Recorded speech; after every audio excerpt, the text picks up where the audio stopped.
Hello, everyone. So, finally, we are on the last part of the chapter, Mitchell the Otter, taken from the book First Flight of Class 10th, written by Given Maxwell. So, in the first two parts, we have studied that author actually wanted to keep an otter as a pet, and he somehow got it as a gift by his friend.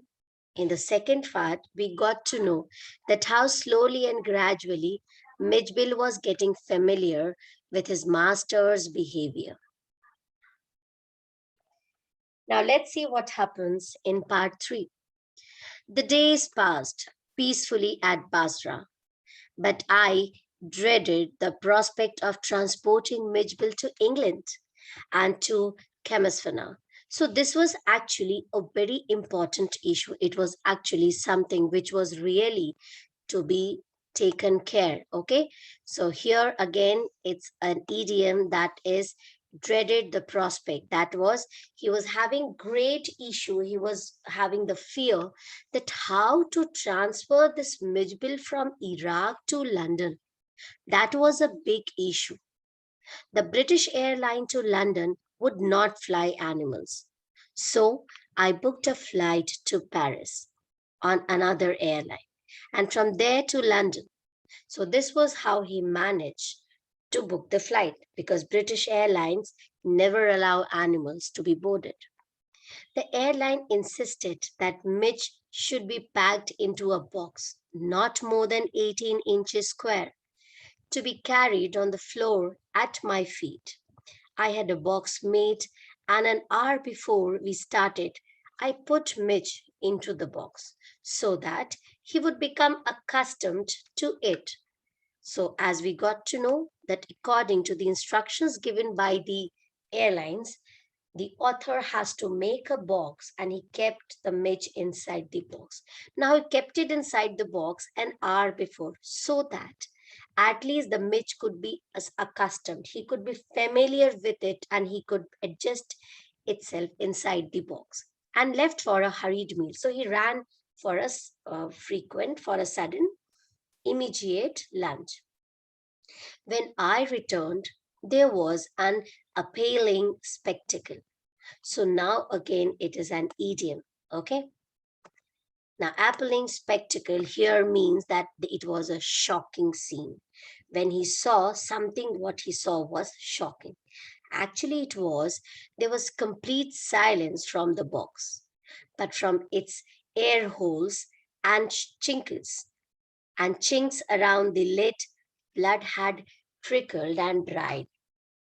I guess you all might have guessed right. Actually, inside the box, the midge was creating a chaos, and that has wounded its body, and the blood was coming out of it, and that was somehow coming out of the box from the air holes and chinks around the lid. I wiped off the lock and tore open the lid, and Mitch, exhausted and blood spattered, whimpered and caught at my leg. So actually, he could see that Midge was almost completely wounded, but he did not have much time to do anything. Okay. So I removed the last of it so that there were no cut edges left.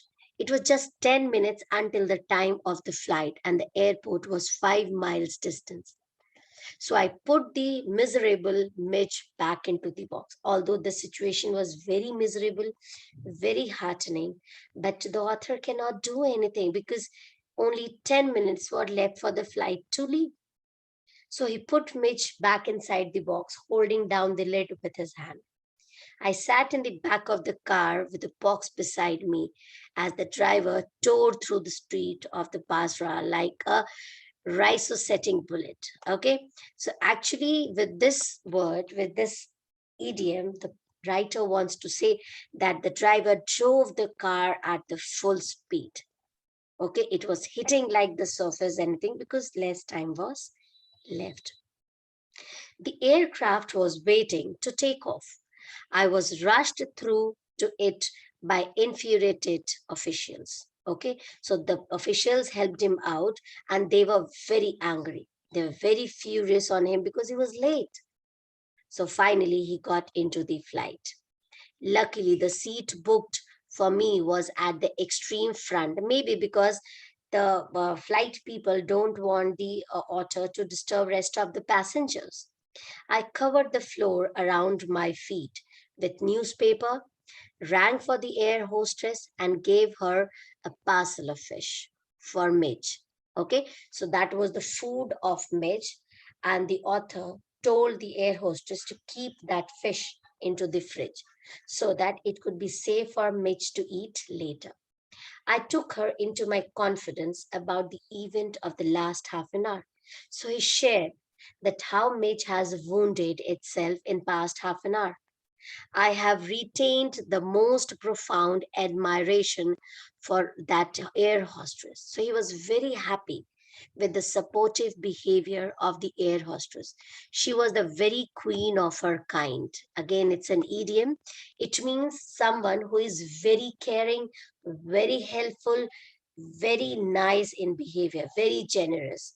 So he's using this word for the air hostess because she was actually supporting him a lot.